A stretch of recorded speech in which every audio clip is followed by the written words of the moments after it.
Whether it's surface water found in lakes, streams, or ponds, or groundwater in underground aquifers, water is always on the move.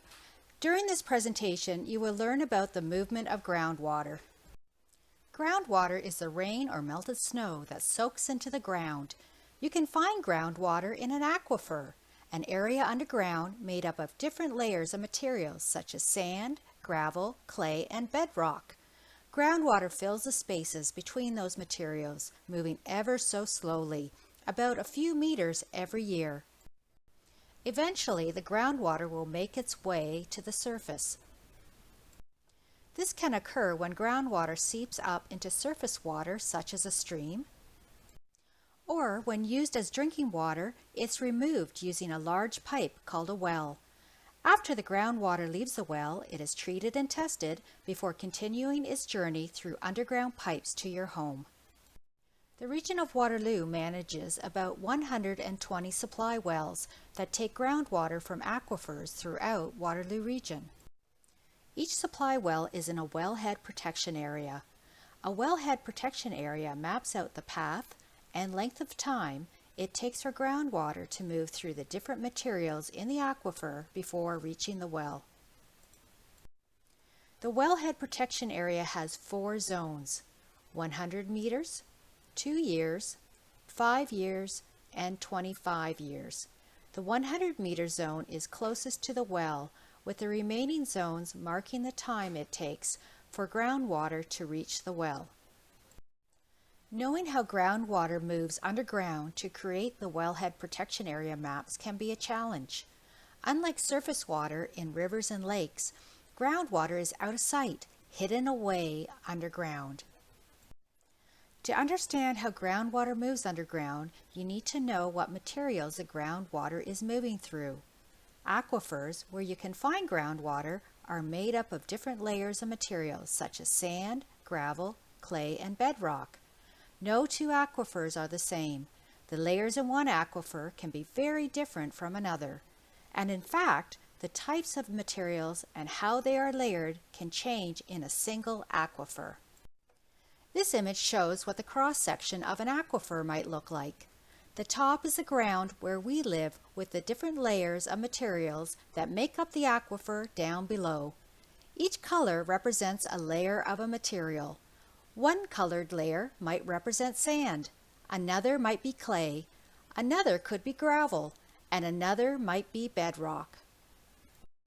Groundwater travels differently through different layers of materials.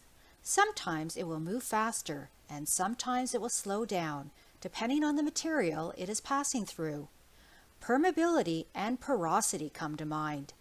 What's that, you ask? Permeability is the rate of flow.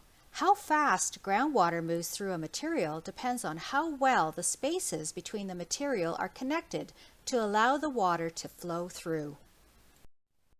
Porosity is how well the material holds back and slows down the groundwater, sort of like a sponge. So which materials have a higher rate of flow and which materials hold back water longer? Let's find out. Here we have 4 tubes. Each tube contains one material: bedrock, sand, clay, or gravel. The materials in each tube represent the different layers of materials in an aquifer. At the bottom of each tube is water. This represents the groundwater. Let's take a closer look at each material. Look at the spaces available for the water. The bedrock has cracks that run straight through. The sand has small grains that are close together. The clay is really packed down.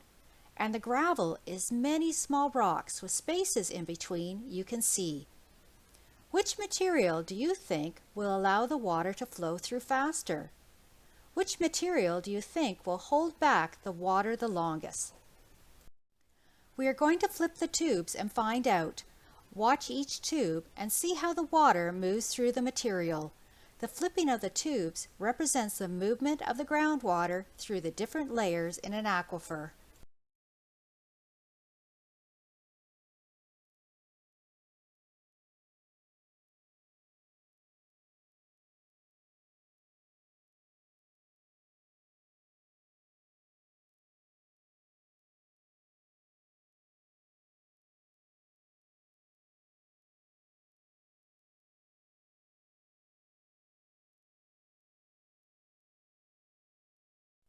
Let's watch again. The bedrock and the gravel with the larger cracks or spaces provide groundwater with more room to travel at a quicker pace compared to sand. The sand is like a sponge, holding back and slowing down the movement of groundwater. And the clay, well, nothing is getting past it. Its hard-packed and dense material acts as a barrier, forcing groundwater to stop completely or change its route. Knowing what the layers of the aquifer look like and how groundwater moves through each layer of material helps the region of Waterloo create wellhead protection area maps for each of the 120 supply wells. The red areas on the map are the 100-meter zones closest to the supply well. Green areas take the longest for groundwater to reach the well, about 25 years. Mapping the movement of groundwater is important information critical to reducing risks from pollution to groundwater in wellhead protection areas. To learn more about your drinking water distribution system, visit the Region of Waterloo website at www.regionofwaterloo.ca/learnwater.